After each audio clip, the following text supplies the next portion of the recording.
ডাম্বুলা বাংলাদেশের একজন পেসারের কাছে এই মাঠ মানেই এক অন্যরকম আবেগ। ২০১৭ সালে এই মাঠেই ইতিহাস গড়েছিলেন তাসকিন আহমেদ। ক্যারিয়ারের প্রথম হ্যাটট্রিক, বাংলাদেশ ক্রিকেটের অন্যতম গর্বের মুহূর্ত।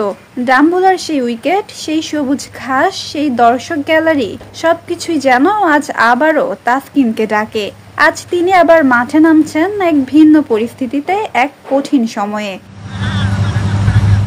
চোটের সঙ্গে দীর্ঘ লড়াই শেষে ওয়ানডে সিরিজে ফিরেছিলেন আত্মবিশ্বাস নিয়ে।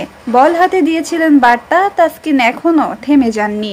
তবে প্রথম টি-20তে সেই আগুন দেখা যায়নি। বোলিং ছিল নিষ্প্রভ, গতি ছিল মাঝারি, ছন্দে ছিলেন না একদমই। তবে আজ সিরিজের দ্বিতীয় ম্যাচে সেই তাসকিনের জন্যই আবার ভরসা খোঁজে বাংলাদেশ। কারণ ইতিহাস বলে এই মাঠে তাসকিন জানেন কিভাবে গর্জে উঠতে হয়। বাংলাদেশ দলের জন্য আজকের ম্যাচ মানেই বাঁচা মরার লড়াই। টেস্ট সিরিজ হার, ওয়ানডে সিরিজ হার, আর টি-20 সিরিজের প্রথম ম্যাচেও 7 উইকেটের পরাজয়। সব মিলিয়ে শ্রীলঙ্কা সফর এখন এক প্রকার দুঃস্বপ্নের পথে।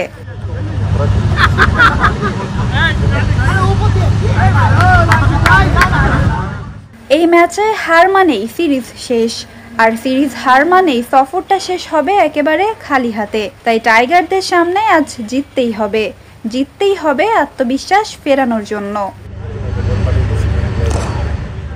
প্রথম ম্যাচে ইনজুরির কারণে খেলতে না পারা জাকের আলী ফিরতে পারেন একাদশে। মিডল অর্ডারে তার ভূমিকা গুরুত্বপূর্ণ হতে পারে। তাসকিনকে সঙ্গ দিতে বাঁহাতি পেসার শরীফুল ইসলাম বা মুস্তাফিজুর রহমানের ফেরার সম্ভাবনা রয়েছে। তবে ব্যাটিং বিভাগে এখনও সমস্যা রয়ে গেছে।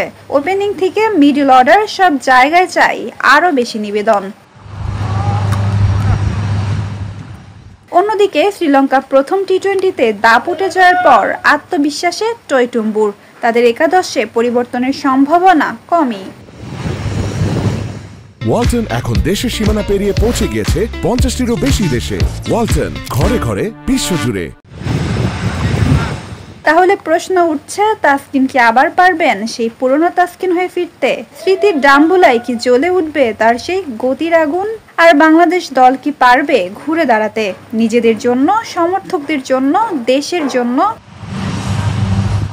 ডাম্বুলা তাকে চেনে, তিনি জানেন এই মাঠে কিভাবে ইতিহাস লিখতে হয়। আজ আবার ইতিহাসের মঞ্চ প্রস্তুত।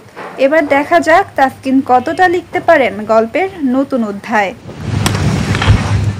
নাজিফা তাসনিম, ক্রিকেট 97।